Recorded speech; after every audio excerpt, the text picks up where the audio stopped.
message. Okay.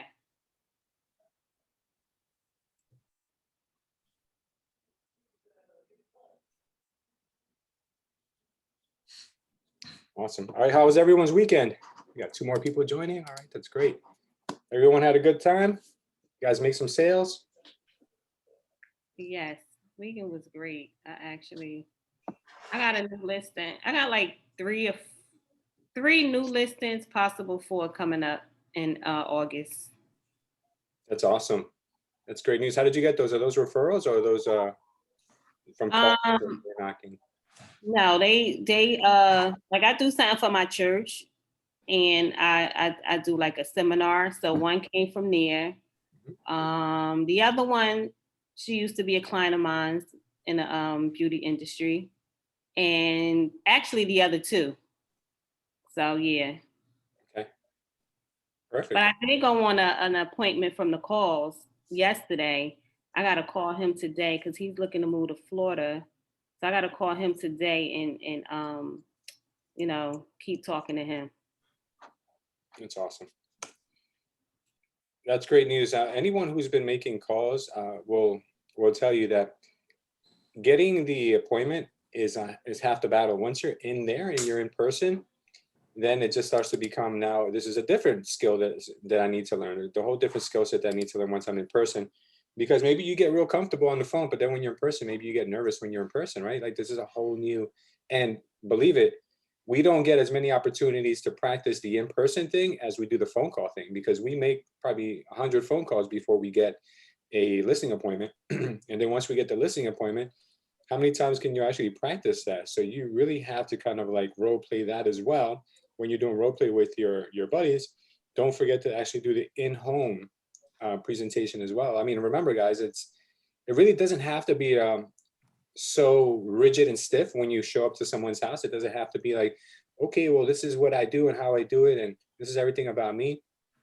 Think of it as like visiting one of your friends that you haven't seen since like college or high school or something, and just make it where like you just want to know what the person has been up to, what their passions are and why they're moving, about their family, about their goals, all those things. And your meeting will go so much more, how would I say, it will go so much smoother. You'll walk out of that meeting that day like you feel like you've gained a friend, instead of like, oh, I wonder if they like me, or I wonder if I sounded too much of a salesperson, or did I really relay my message across right? When really what we need to do when we meet someone is in person is to really solidify that relationship that we started on the phone. But you guys have been doing a great job with follow up on the role play with each other.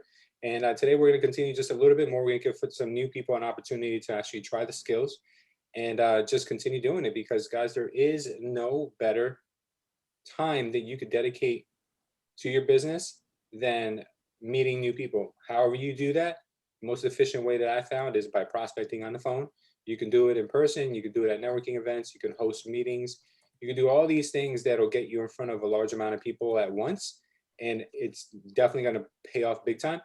But prospecting a warm target audience is definitely the best time that you can be spending for your business. There is no higher dollar per hour activity that you could be doing besides prospecting. So with that being said, let me just tell you guys a quick story. So I've been working with this lady who found me on YouTube down here in Naples, and she's, oh my God, we must have made, and she's like a great person. We've made at least, I would say, 7 or 8 offers in like the last month. Like, she's literally not scared to make an offer, and way over asking, 20, 25,000, 30,000 over asking. She's not timid at all, but we are not getting any of our offers accepted. So what I did was I downloaded a list of absentee owners. And if you guys don't know what an absentee owner is, that's basically somebody who owns a property that they don't live in. They live somewhere else. I downloaded a list of absentee owners, and I contacted as many absentee owners as I could in the developments that she's interested in living in. And because of that, I made about 60, 70 phone calls. I think that's what I was tracking, about 60, 70 phone calls on Friday. And I got in touch with about I would say 15 people. Out of the 15 people that I had conversations with, 4 of them are interested in selling. One of them actually gave me a price already, which is an absolutely phenomenal price. And another one said they might be interested and then kept emailing me more questions afterwards about like, oh, if I sold, what would happen with this? What would happen with that? So out of literally an hour and 15 minutes of making phone calls, talking to 15 people, I have 4 people who are interested, one who's giving me a price and another one who's following up with me. And an additional 2 that I'm putting in that I've sent comps to, and I'm putting into my CRM so they can be followed up with by email and then obviously by me in the future.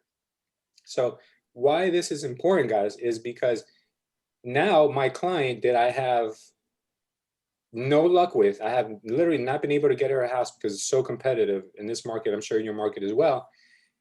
I now have a situation where I could potentially double end a transaction, which is going to interpret to about 6% commission on a $320,000 house. So I'm going to literally walk away with about $20,000 worth of commission for 1 hour of prospecting.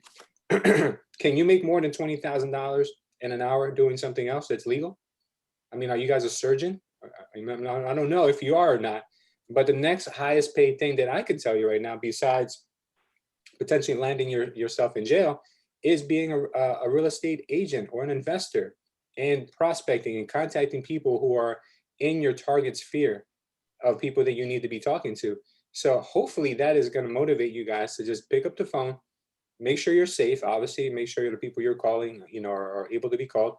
And once you do connect with those people, simply have a, a, a basis for your call. Just have an introduction to your call and then just go natural. Just be yourself and let the person know that you're like them. Try to connect with them as much as possible. Like there was one guy I spoke to, I saw his mailing address was in New Jersey. So I was like, oh, I see you're in Jersey, huh? And I told him, I was like, I'm from Jersey too. And I moved down here in August. And he's like, oh, don't even get me started. He's like, I was there for 3 months last year and another 3 months a couple of weeks ago, and I hate coming back here. I can't wait till I never have to come back again. So we connected on that. We started talking about his whatever, his life and different things, and that's how you have to kind of do it, because when you're on the phone, you're limited to how much information you can take in. You can only take in information from what the questions you ask and what you might observe about the house. You might observe about maybe their mailing address, like I did. And to be completely honest with you guys, it really does make a world of difference, because you see their how would I say, their whole energy change from being like very matter of fact to be like, yes, I've thought about selling the house, I'm not sure really how much yet, to being, oh, don't even get me started, oh my God, you don't understand, like, and then they start telling you like all about their life and their problems and their past. You drop that guard, and once they drop that guard, that's your opportunity to connect and make a friend. So if that's not enough motivation for you guys to pick up that phone and start making some calls, I don't know what is. I know you guys are here Monday mornings religiously, so I know you're not scared to take action because you're taking action for your education right now. And then the other side of that coin now, aside from taking action for your education, is taking action, period, and doing all the things, making the calls, knocking on the doors, talking to the people that most real estate agents will be terrified to do. I will tell you this much right now. There are thousands upon thousands of agents in your marketplace. And when you call someone who is on a hot list, let's say, occasionally they might tell you, yeah, I had an agent call me a couple of weeks ago about this. An agent out of thousands, which means that if you are contacting people, you're literally in the 0.001% of agents who are doing what they're supposed to do or doing things that'll get them ahead in life. So with all this, whatever I'm telling you right now, the precursor of our training today, I'm just telling you this because in order to get outstanding results and in order to make the 1% of the income that agents make, you got to do the 1% of things that agents do. Okay. We can't just sit there and because we have a pretty smile and we have a talkative nature about us, just expect the business to fall in our lap. Eventually, will it, if you're in the business long enough? Yeah, of course. Eventually, even homeless people get money put in their cup, but we're not like that. We cannot create a business, sustain a family, and retire our parents and put our kids through college on people's generosity, right? That's not going to happen. We need to make sure we go out there and we go on the hunt every single day that we consider a work day and get out there and get it.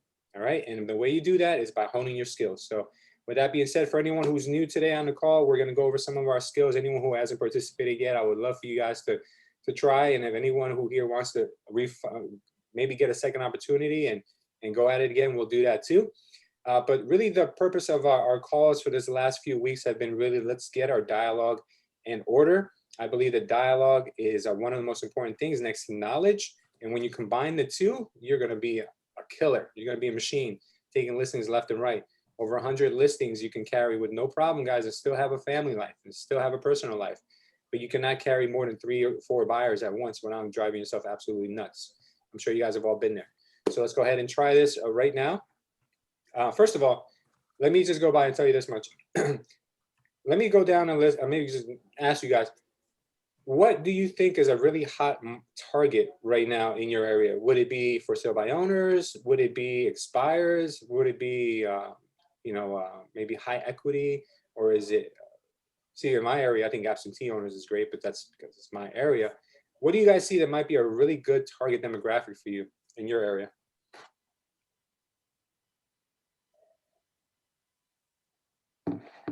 High equity. High equity, right? So educate us. How would you find high equity people? Well, I have the Mojo, and you can see how long people been in their homes, and it shows you. Wait, is it the Mojo that show me? No, RPR. I'm sorry. RPR?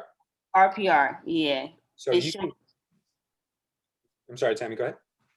It shows you like how long people been in their homes and how much equity they have. Can you do that on a scalable way? Like, can you, or do you only do one at a time that way? No, actually, I'm kind of like mixing it up. I do Mojo, so I will circle prospect the area, and it asks like how many years a person been in their home. Oh, nice. Yeah, Mojo has that option. Yeah, so I'll put like maybe 10 years, Mhm. and based off that, I know they have equity. So I don't know if that's high equity or circle prospecting. And I'll do an area where we just sold the home. EXP, one of EXP agents just sold the home. So I kind of do it that way. Absolutely. That's a good thing. That way you can use that listing as kind of a reason to call them. Yeah. Yeah, absolutely. And let me pick on Steve for 1 second. Steve, are you able to unmute yourself? Yep. How are you? Good, good. Steve's in Miami. For those of you guys who are familiar with Steve, so Steve has buildings all around him with condominiums, literally thousands upon thousands of condos all around him. He could literally spend the next week just calling one tower. So a lot of those units there, Steve, would probably be also absentee owners, right? Because a lot of people come from other countries and they buy condos here and they rent them out, or they go and they come here on vacation and they fall in love with it and they want a piece of Miami to come back with them. So they buy real estate, even though a lot of times it's not even profitable in Miami because of the prices. Maybe they break even. And now with what you educated with me recently about maintenance fees going up, right? Maintenance fees and management fees are going to go up because if you guys have been listening to what's going on, we had a building collapse in North Miami where a lot of people passed away, unfortunately. But now all the older buildings are getting all of these, even though some of the newer buildings are getting a lot of these maintenance work orders now for big, I would say big undertakings. You would think it would be like maybe only isolated to maybe that particular building, but I think they're all going to get them now because all these structural things that can happen over time, or even maybe the construction might have been faulty from the door. Now, because of all these inspections and construction projects that are going to be undergoing in these buildings, the maintenance fees are going to go up, from what I've been told by Steve. So, Steve, do you think right now would be a good time to reach out to homeowners in these buildings and say, hey, listen, I'm not sure if you're aware of this or not, but a lot of the associations are considering bringing their management fees up. And, right now is a great time to sell. The market's really hot. have you ever considered selling yours before the management fees go up? Something you can ask, something like that. Now, listen, obviously you can't go in what's called, there's a way that, you can't scare people into selling, but educating them, is something totally different. Like, you can't go in there and say, hey, did you hear that they're opening up a new synagogue around the corner and there's going to be nothing but Hasidic Jews around here? You can't say things like that where you're isolating one group of people, or saying, look, have you noticed how many minorities are moving in? Did you see how many Cubans are outside protesting? This is going to keep going on. Like, you can't say things like that. But when things are actually material to that building, you can bring that up and you can say something like, listen, from what I'm understanding, your building is going to be undergoing a lot of more renovations due to what unfortunately happened, up in North Miami. Have you ever considered selling your place? This could be a good talking point for you. I'm not sure if you've considered that, Steve, or if you think, or if I'm correct when I say there's a lot of absentee owners. Yeah, you're definitely correct. And no, I have not actually made calls on that. So thank you for the suggestion. I definitely think that's a good target, and obviously a good talking point, like you said. The only downside I see in that is, like you said, kind of scaring people. And I noticed a lot of, on the buyer side, hesitations have like completely stopped people from looking. So I don't know if it's like too soon, but it's definitely, for the seller side, a good pressure point, so to speak.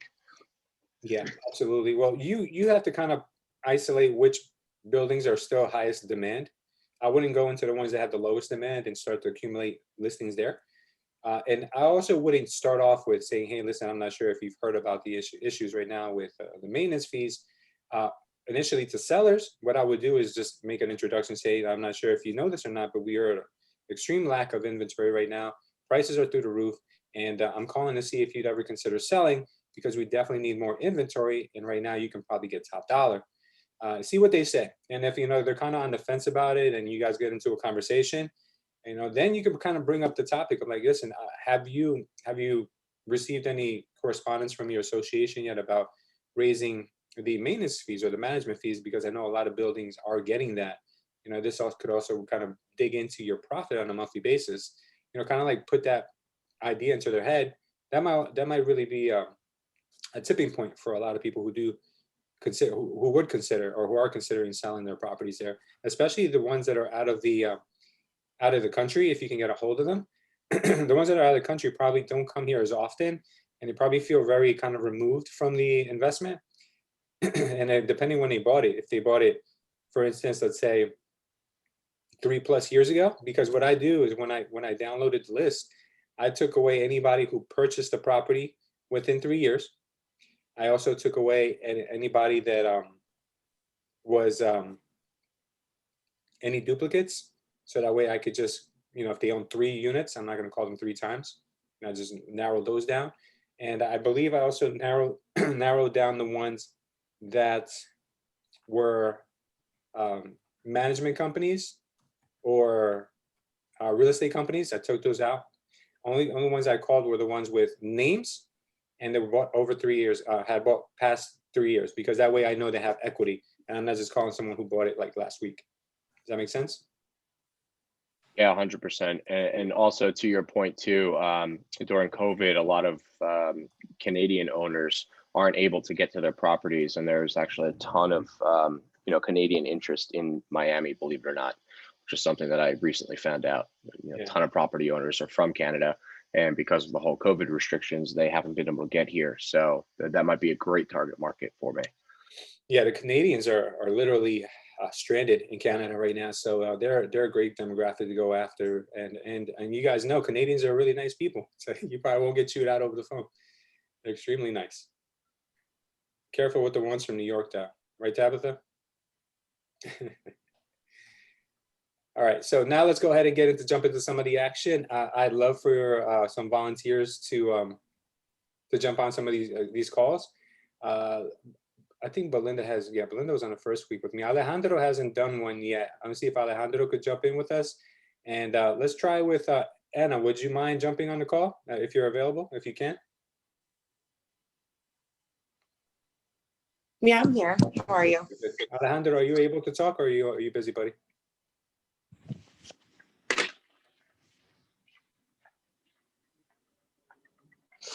I think Alejandro might be on the call still.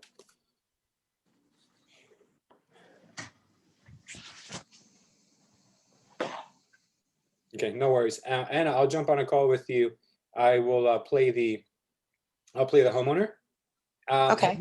Have you been on the call the last 2 weeks where we've been kind of practicing this? I haven't Okay. been on in so long. Oh, okay. No problem. Let me just bring you up to speed real quick. I'll show you guys Okay. kind of the layout that we are following here.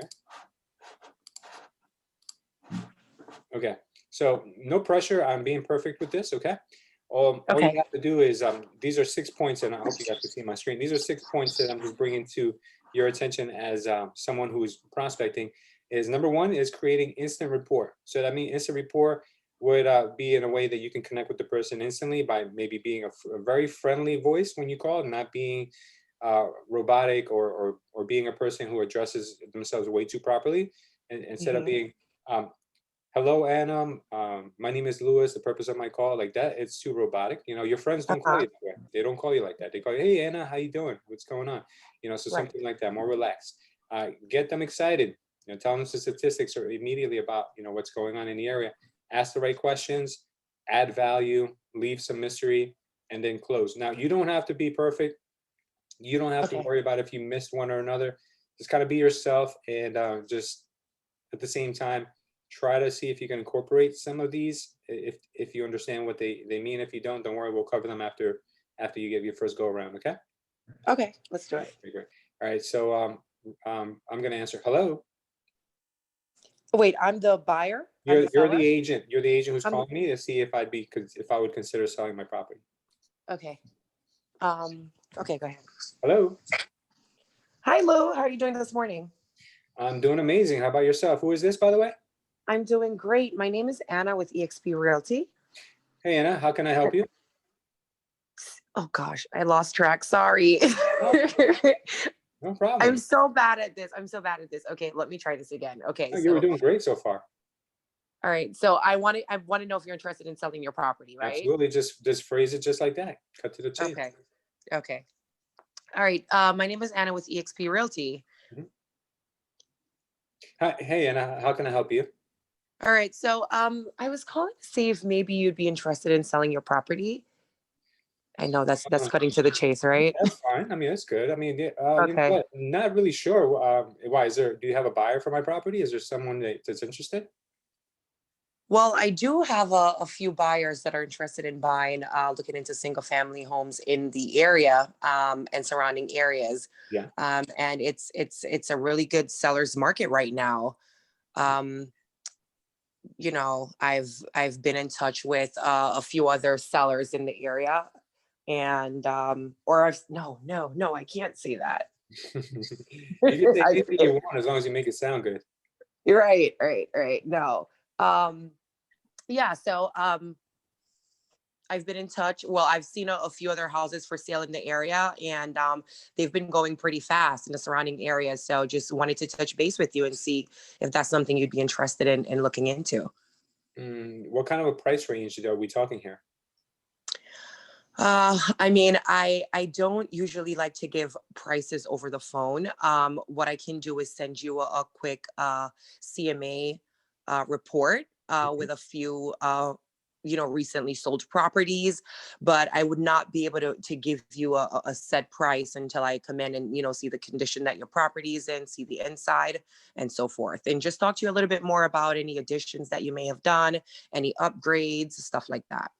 Okay.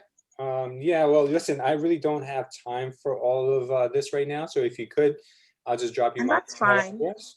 And, I understand. Say that again. Sorry. Yeah, I'll give you my email address. You can just send me over those comps, and I'll let you know if I'm interested in selling anytime soon. Yeah, sure. You can I'll take your email. I'll send you over the CMA. I'm also in the area tomorrow morning and the morning after, all morning actually, from about 10 to 12. So if any of those times were good for you, I can also pop in. But I'll take your email and send you the CMA in the meantime. Yeah. Let's just start with that for now, and I'll let you know if there's any interest after I speak with my wife. All right, sounds good. Thank you so much, Anna. It was All Anna. right. That's what you said? Yes, it's Anna. Okay. Thank you so much, sweetheart. Have a great day. All right, Lou, take care. Have a great day. No problem. Okay, so Anna, what we do now is we give an opportunity to the agents who are on the call to give you some feedback, and obviously Okay. it's all constructive, and none of it is attacking you. No, I'm really bad at this, so I'll take it. I'll take the No. criticism. You are not really bad at this. You're very much new at this, because Yeah. yeah, exactly. Okay, so go ahead, guys, and let her know what you think about what she can improve on. No, Jeff, and I'll just go ahead, Belinda. You're all right. Go ahead. Oh, I was just gonna say, ask more questions. That's all. You can ask me any questions, barely. Besides, do I want to sell my house? Yeah, right. Yeah, I should have asked more, meaning like more questions in regards to the property itself, like how many bedrooms is it? How many baths, stuff like that, because I already did my research on that. So what exactly would I be asking? How am I enjoying this weather? Oh, What kind of just car do like you got? really casual Yeah. questions. Yeah, anything. Give me the talk. Okay. Anything to get me to talk. Yeah. Yeah, I feel like I jumped right into, hey, you want to sell? Absolutely. Listen, that could be the underlying conversation, but then as soon as you get an answer, you can start adding additional topics to conversate about. It doesn't have to all stay business the whole time. And we'll give you Right. we'll give you obviously some examples of what that would sound like, but I want the Yeah. agents to give you a little more feedback. Yeah. Anyone else? I would say maybe just smile. You sounded good, and I would just say maybe smile with your voice more, just to bring the energy up. And I don't know if, and maybe I don't say it down, but you just kind of, I know it's an exercise. I appreciate that, but yeah, it just sounded a bit more.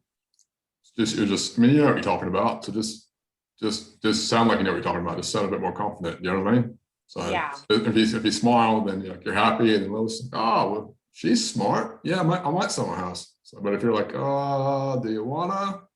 Yeah. You know what I mean? So that's what I would say. Okay.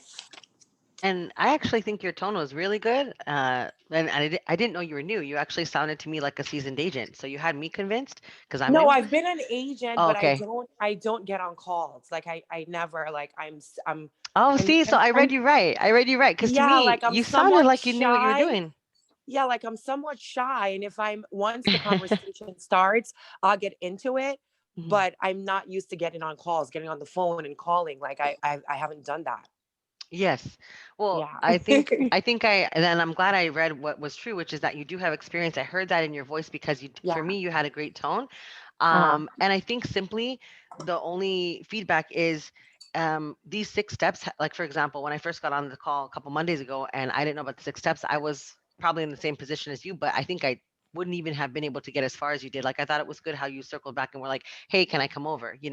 So with being Yeah. on the call with learning the 6 steps, like I've learned a couple things like, that I'm sure we'll teach you along the way, but I think you did great. Right. And I think just by learning these with us here, you're going to really excel because the tone for me was really good. And I felt like I could already trust that you knew what you were doing. Okay. Yeah, good. Thanks, Okay. guys. Yeah, so let me tell you this much, Anna, what I picked up on. I picked up on exactly what Tabitha said. They're like, I love the tone of your voice, very soothing, and you have definitely a gift. So don't take that for granted. And it's crazy how some people with the biggest gifts never put them to work. But you have a great voice. You sound amazing on the phone. The only thing that I picked up on is your insecurity, is how you really didn't know what you wanted to say next, and that only comes with practice. Yeah. So, what I want you guys to do is when you pair up, when you guys do your practice and you do your role play, I want the partner who's listening to count how many times the other person says or filler word. Because if the other person is going to consistently fill their next thought with a filler word, the person who's receiving it subconsciously is going to feel uncomfortable, number one, and they're also going to feel like the person on the other end, it really doesn't know what they're talking about. So if you say anything without you sound so much more interesting. Even if you don't know what you're going to say next, just pause. Because a pause is way better than a filler word, and actually makes you sound more interesting when you do use pauses instead of filler words. So we're going to run that back. We're going to play it back. And I'm going to do a role play with you, Anna. You could be the owner, and I'll be the agent. And I'll give you some examples of what a conversation can sound like, okay? Now, for some Okay. of you who have already experienced this, I'm not going to make it too drawn out. I'm just going to kind of run through it, hopefully within 60 seconds, and you guys can see if I can fit it all into that time, and you guys get an idea of how it should sound. Okay, so you're just going to say hello. Okay, so ring ring. Hello. Anna. Hi, morning. Who is this? Hey Anna, how you doing? This is Lewis. I hope I didn't catch you at a bad time, sweetheart. But the reason I'm giving you a call is because I was just at an open house down the street from your house, and it was completely insane the amount of people that went through that house. And leaving there, I noticed your property at 123 Main Street, and I was calling you to find out if you would ever consider selling that property, because there's so many families right now that are basically looking for a house anywhere they can. And after seeing that open house, it really just brought to my attention how much this area right here is desirable for families. So that is the purpose of my call. Would you ever consider selling? I know. I mean, I did get another phone call similar to this one about 2 days ago. My kids are all grown now, and there's no reason for me to be here. They're off to college, but I just what are some of the positives in selling right now? I mean, I did see that open. Is it the blue house down the street? Yeah, you might actually know the neighbors. It's Tom and Jane from down Oh the yeah, I street. know them. I know them. So they are selling. I did notice that huge crowd, and I was wondering what was going on.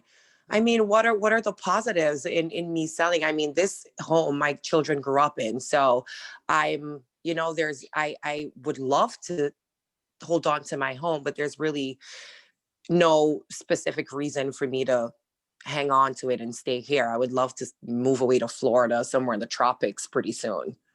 How old are your kids? My youngest is 21 Hmm. and my oldest is 32. Oh, okay. So you sound like you got started early, because you sound very young. Genes, it's all genetic. Oh my Lord. Okay. And I eat right, Lou. I eat right. Okay, that's important. Absolutely. So now that you're an empty nester, I mean, having all this extra room, it really doesn't make much sense, does it? I'm hoping to get some little grandkids soon. Okay. So you want For to my stay near. oldest. So I would assume you want to stay near your kids, but you may want to downsize. Is that correct? That's a possibility. Okay. Now, what would your ideal home look like? Would it be where you are now, or do you maybe picture yourself living closer to the beach? Or you even mentioned Florida. Is that a Yeah. possibility? Yeah, Florida is a possibility. I mean, I do like the area that I'm in now. I love it. My kids grew up in this area, and I would love to see my grandkids run around here as well. But we're getting a little older now, and we just, would like to be a little bit more relaxed in an area where there's a little bit more quality to life, maybe by the beach, maybe in Florida. Okay. Well, I'll tell you this much. I've been working with primarily sellers for the last probably quarter of my career, focused only on sellers completely 100%. So Mm-hmm. what I've come up with is a way to kind of maximize a seller's basically money they put in their pocket at the time of closing by following a couple of different strategies that I've perfected over time. And I'd love to share that information with you, because I feel like you might be in a perfect position right now to take advantage of the market. I'm not sure if you've heard this or not, but the majority of sellers right now that are listing their homes are getting above asking, somewhere between 10 to 25% more than what they're listing for. And a lot of them are getting all cash. Is that Oh, something you'd really? be interested in? I didn't know that at all. Yeah, I mean, I would definitely look into it. Like I said, this is the second call I've gotten. At first, I shied away from it, but now here you are again, another agent. Yeah, I would love to look into it. Absolutely. Well, the one thing I can tell you is that there's a lot of agents, we are a dime a dozen. It's only 75 hours to get your real estate license, but the real agents in this industry are very far and few in between that can actually get the job done and actually treat you like, your business matters. And that's what I pride myself on. And I'd love to share with you just a couple of my tips that I use when I try to get my clients in a position to sell. But I will tell you this much: is your home in a tip-top condition, or do you still need to do some upgrades? No, I mean it's been pretty well kept and unmaintained throughout. We haven't done any major updates lately. Yeah. Just a very light cosmetic work. but nothing major. It's pretty original otherwise, but it's been well maintained. But Lou, you really, I mean, this was a really good conversation, but I do have a doctor's appointment that I need to run out to. So, is there a way for you to maybe send me some stuff that I can look over? Absolutely. I can do that, and I'll take your email address right now. As a matter of fact, I think I may have it here from the information that I downloaded off of my website. Are you at anna@gmail.com? Oh yes, that is me. That's correct. Okay, good. See, I've done my homework. You have. I will go ahead and send you some comparables, but I will tell you this much. Some of the smartest clients that I've ever worked with have absolutely done their own research by the information I sent them. But from what you've described about your house, it sounds a little bit subjective to what actually the home might still need. So I will be canvassing the neighborhood this weekend anyway. I'll probably be in the area between 12 to 4 o'clock, and maybe I'll get lucky and catch you and your husband at home. Would you mind if I just tried you guys then? We won't be here on the weekend. We're going away to my in-laws for the weekend. So how about next week or maybe sometime within the next 2 weeks? Oh, that sounds amazing. Okay, of course, definitely for sure. What I'll do is I'll give you a shout during the week and just to see how you guys are doing, and I'll make an appointment closer to when you guys will be home. Sound good? All right, sounds good. Absolutely. Thank you so much, Anna. We'll be in touch. All right, take care, Lou. Bye-bye. Okay. So Anna, do you see that with the way that I approached you, I was more interested in you. I was more interested Yes. in your kids. I was more interested in what's best for you as opposed to what's Yeah. best for me. And then towards the end, I gave you a soft close, like, don't worry, I'll be in the neighborhood anyway. I'm gonna be canvassing. I'll come by and I'll try you. If you're not home, don't feel bad. But if I do find you home, you better let me in. So that's basically a nice way to say I'm coming over whether you like it or not. So Right. yeah, so you guys can perfect this over time. It doesn't get, it doesn't become perfect until you perfect it in your own way. Now Yeah, with practice absentee makes owners, perfect. yeah, with absentee owners, it's even easier, guys. Absentee owners, there is no scheduling the appointment to come to Canada. You're not going to Canada. Really the next step after talking to an absentee owner would be, okay, so do you have any questions for me about selling your home? And the person might be like, yeah, you know what? How long do you think it would take? Oh, well, it depends. Do you have a tenant? Yeah, I do have a tenant. When is your lease up? Oh, the lease is up in 3 months. Well, that means that you can probably sell the home on the date that it would be, the lease would be expiring, as long as your tenant is willing to move out. Because most homeowners, they would need to move into their property within 60 days after closing on it. That's what the conventional mortgages would allow them to do. So we would have to kind of time your closing around that. Now, see, you saying things like this make you look like you're educated, like you understand. Even though you're not a loan officer, a real estate agent should know these things about mortgages. You should know about how much are you going to walk away with after all your expenses paid. Our job is not to say, well, talk to your attorney or talk to the title company. Our job is to be like, you know what? That's a great question. Some of my best clients have asked me the same question. So let me go ahead and break that down for you. And I'll give you a call back in 15 minutes, 30 minutes. Does that sound like a plan? Cool. Perfect. Now you hang up the phone like, oh my God, I have no idea what the hell they are talking about. I have no idea what closing costs are. Let me call Lewis and ask him. Because many of you have, you right, Ivania? Many of you have called me and asked me, how do I break down seller's closing costs? And we've done it together. Yeah, I called you a lot. And we've done it together. I'm sure there's other people on this call who have done it with.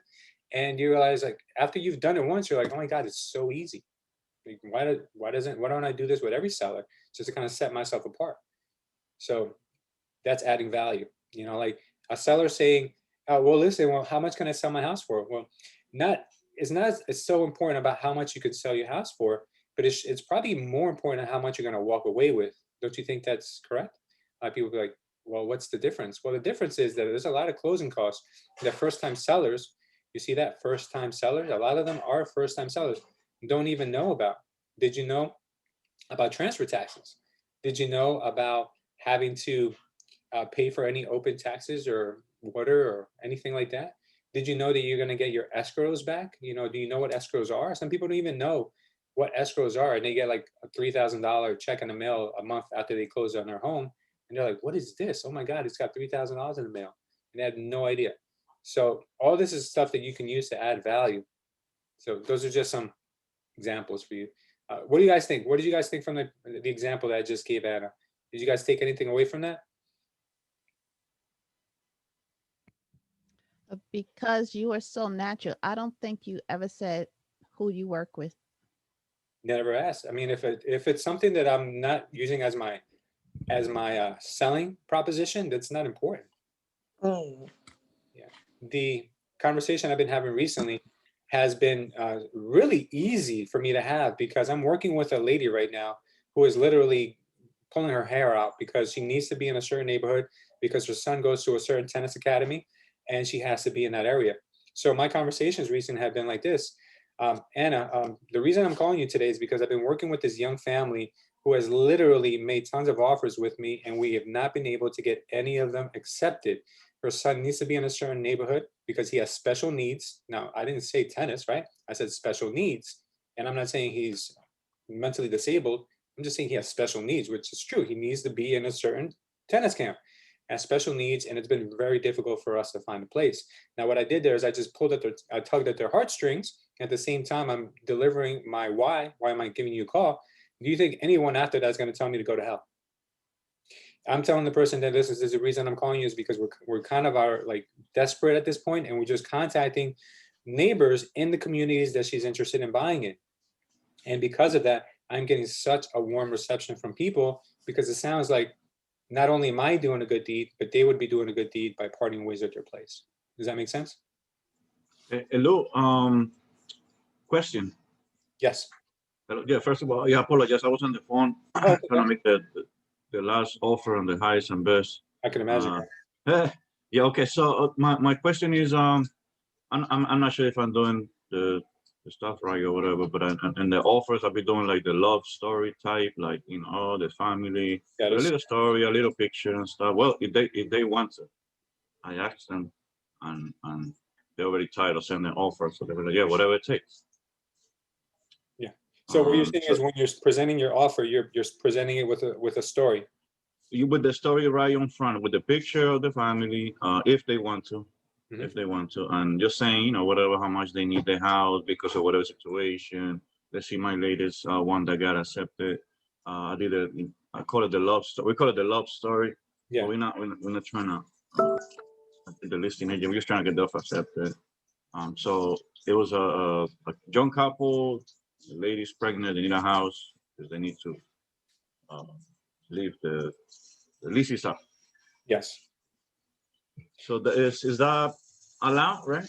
Yeah, of course. You're allowed to do that. You're also allowed to present the offer yourself if they allow you to. In this market that we are right now, most listing agents will probably tell you just to send it over and then they'll present it. And that's not the way that real estate was done when I started. When I started, everything was presenting your offer one-on-one. It's your right to do that. And if you ever get the opportunity to do that, I'm telling you, it would literally make a world of difference. If you can convince the listing agent, allow you to make a Zoom call, say you can get your buyers to sign a letter that says, I want my offer to be presented via Zoom, electronic, conferencing, or that's the only way I want my offer accepted. And you send that over to the listing agent. Say, listen, it's your duty to present all offers. And it's my duty to tell you that my buyer will only allow me to present the offer on a Zoom call. So all I'm asking for is 5 minutes of your client's time. We could do a Zoom call and I just want to present the offer, okay?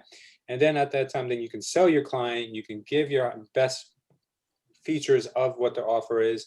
Sometimes the price is not the highest, it's not the best thing of what the seller is looking for. Sometimes the timing is. Sometimes the fact that the person is going to be living in a home, maybe with their retired, mom and dad, and something like that might resonate with the seller. But if you get the opportunity to do it, I would say do it every single time. And that's another thing you can role play. That's another thing you can practice to really refine your skills.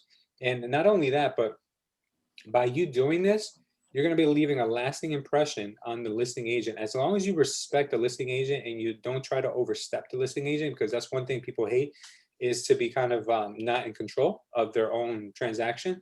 You really literally have to empower the real estate agent while you're doing it. So praising them, telling them how much of a great agent they have, like all of these things that you could literally think of to stroke their ego.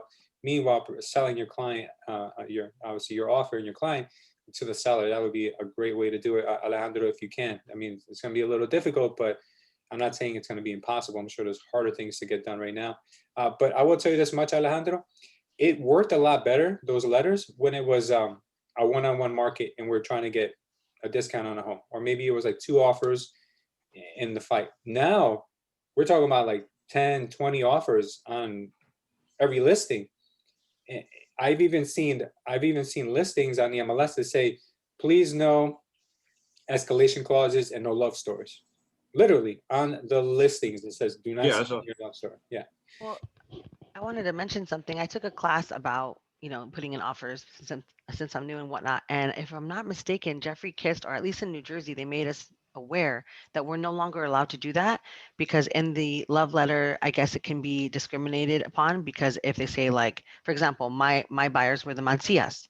Mhm. If the other people didn't accept it, then technically we could, see it as discrimination or whatnot. So I hear that it's a slippery slope, and I've been advised basically not to do that. So now that I'm hearing this from you, I wanted to just bring that up and make sure I'm not just quiet because, I don't want anyone to get in trouble. True. I've never heard of that before. I'm sure you could split hairs with anything. I'm sure you can call it discrimination for just the last name on the contract. But I guess if Jeffrey's saying that, we should stay away from that type of thing, then, I guess that's the kind of world we're moving towards, is everybody is looking to sue somebody for something. So Yeah, it sucked because I'm with my first buyer. I put in an offer for them and I did exactly that. And then later I was told, "Ooh, you're not supposed to do that." I was like, "Oh gosh." So it was a bummer because I really did plan to use it as a tool, and I thought it was a great tool. yeah, I would say so. I still don't see anything wrong with presenting the offer yourself. That is your right.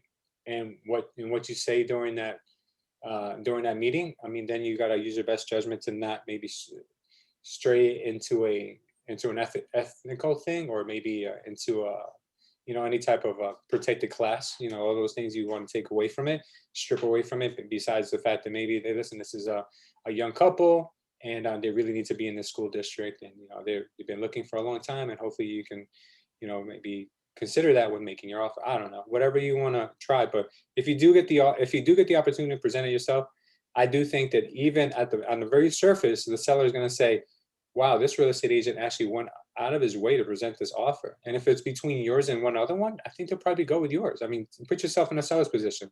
Would you go with the agent who presented it themselves, or the agent who sent it over? Louis, I actually, when I took the CE classes, they mentioned what Tabata was just speaking about. Mhm. But then they also, I spoke to Jeffrey, and he also said, like, there's this article on EXP for everyone to read about it. But there was something else said that as long as it doesn't come from us, like we can suggest it, but as long as we don't have it in writing that we are the ones telling our buyers to do it, or even ourselves writing it, there should not be a problem. If our buyers show up with a letter and we present it, we can do that. Okay. It just doesn't have to come from us. Yeah, and I'm sure we can't tell them to write us a letter either. So just be very careful with that.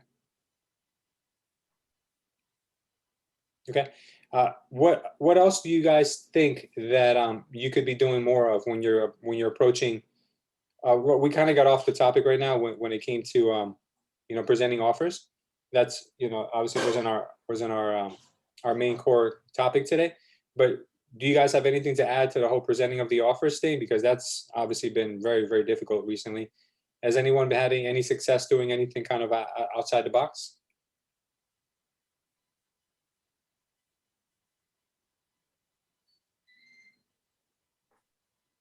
Yeah, it's tough right now, guys. And the only thing I can tell you that is not off limits or is not controversial in any way is just try to befriend the listing agent as much as possible. Pick up the phone before you present the offer. Call them and say, listen, I know what kind of a market we're in right now. I know it's very difficult, and I know you're probably overwhelmed with all the offers you are getting. I just want to let you know that I'm going to be submitting an offer if the home is still available, because that's first things first. Always call before you prepare the offer, because you don't know how many times I prepared offers as a new agent just to find out that it was under contract by the time I sent it over. And I didn't know how to prepare offers in the beginning. These would take me an hour to prepare an offer, and then another hour to drive there, get it signed. And remember, it wasn't my clients weren't receiving faxes or e-signing back then. So I'd spend 3 hours preparing an offer just to find out that it was under contract. So I learned the hard way.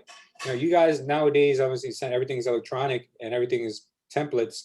You don't take as long, but it still sucks when you spend 30 minutes to an hour preparing an offer to find out it's under contract. So do two things that will benefit you. Call the agent to find out if it's available and build a relationship. Say something different. Look up the agent's Facebook. Look up the agent's Instagram. See if the agent was ever in a circle of excellence. You know, pick their brain and say, listen, I hope I didn't catch you at a bad time. I just wanted to call you on 123 Main Street. Wanted to know if it was still available.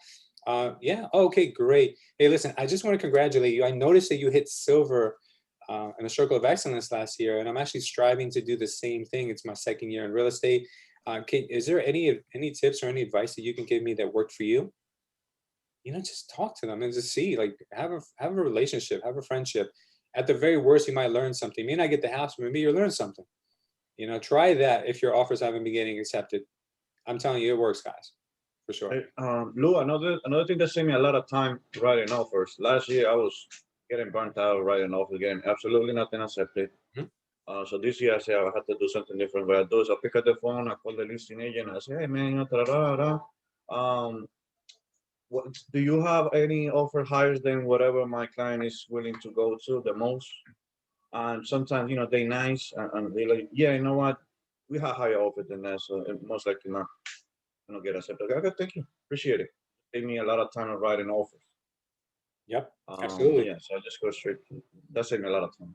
Yeah, it does. And you know what? Even though the agent's not supposed to do that, a lot of agents will.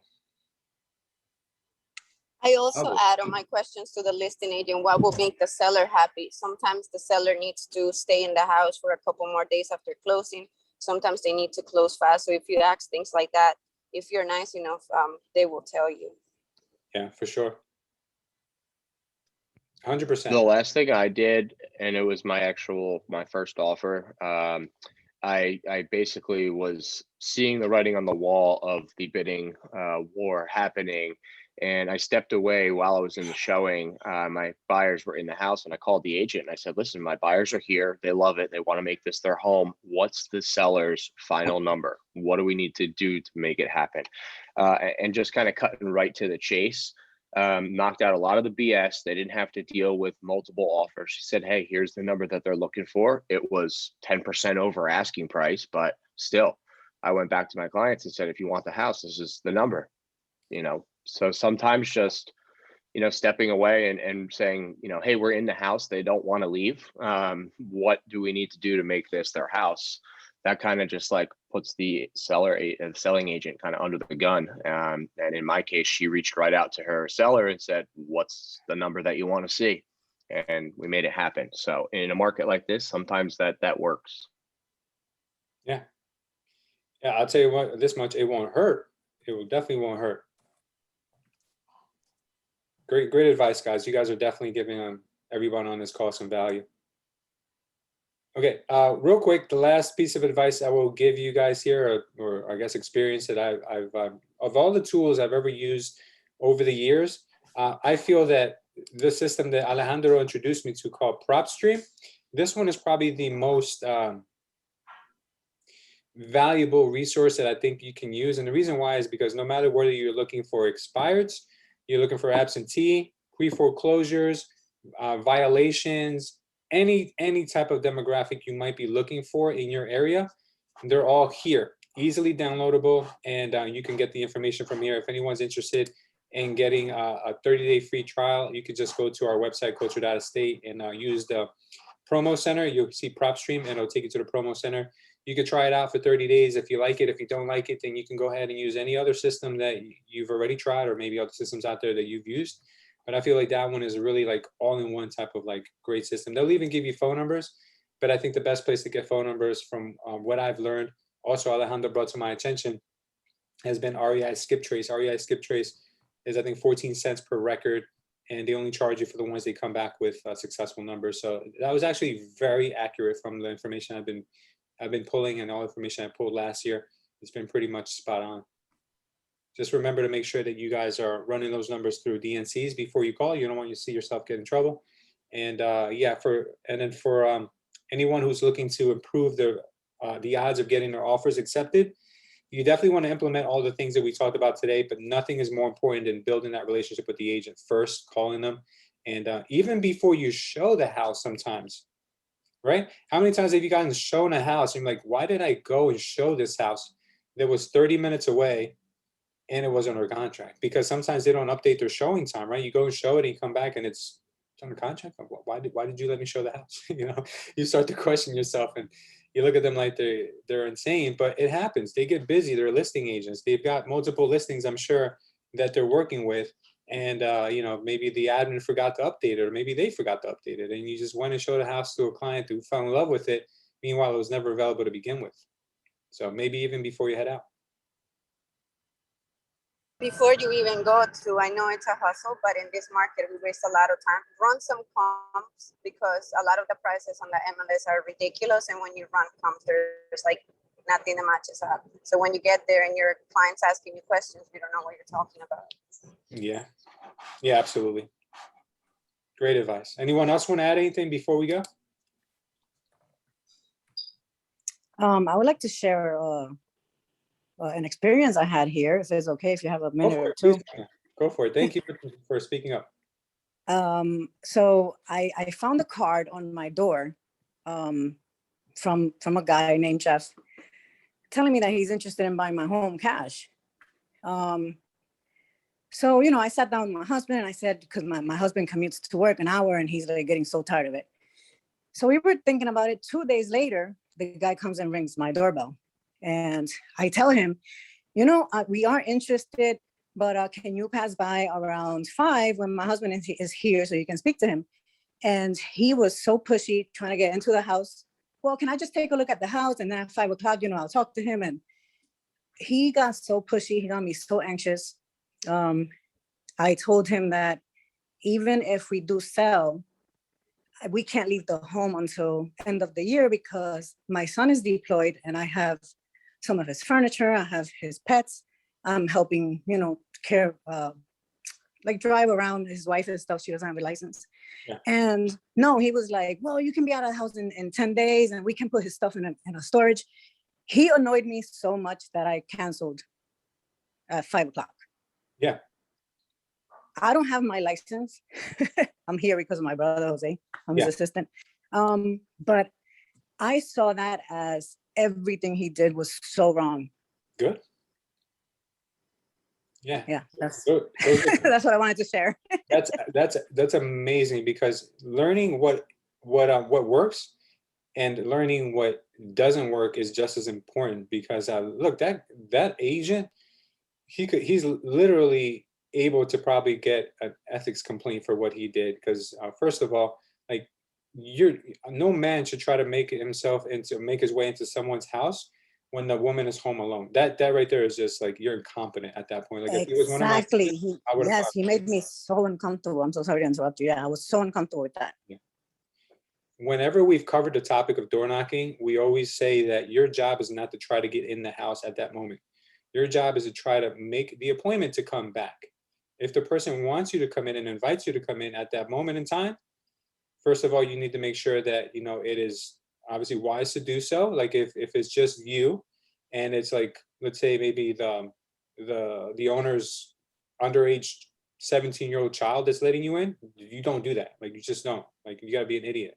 You know, if it's the wife and it's like, yeah, you know what, I'm about to leave the house, but if you want to come check it out for a few minutes, you go in and then you leave. You don't overstay your welcome. You don't, you know, stay there for an hour trying to find out everything about their life. You try to make sure that you're like, okay, the house looks amazing.